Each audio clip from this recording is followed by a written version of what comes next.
ఈ రోజు చాలా సంతోషం, చాలా ఆనందం. ఎందుకంటే హంద్రీ నివా అంటే రాయలసీమకు ఒక వరం, ఒక జీవనాడి.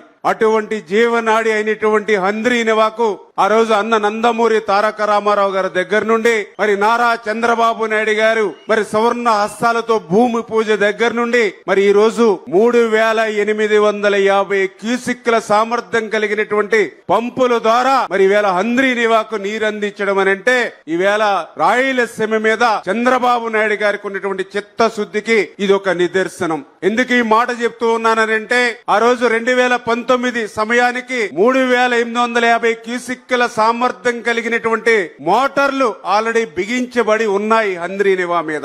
ఆ రోజు అధికారంలోకి వచ్చినటువంటి ముఖ్యమంత్రి 2020 కల్లా హంద్రీ నివాను వైండింగ్ చేసి లైనింగ్ చేసి ఆ 3850 క్యూసిక్లు నీరు ఇస్తానని ప్రగల్భాలు పలికాడు.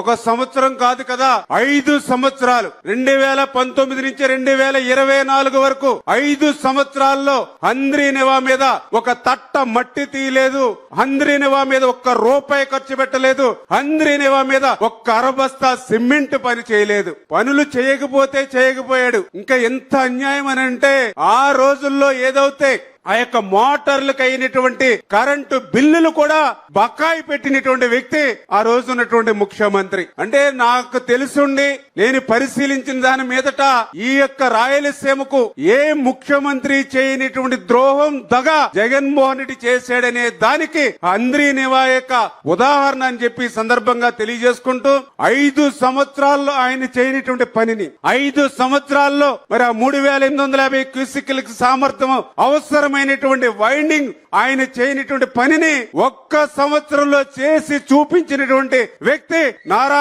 చంద్రబాబు నాయుడు గారు అనే విషయం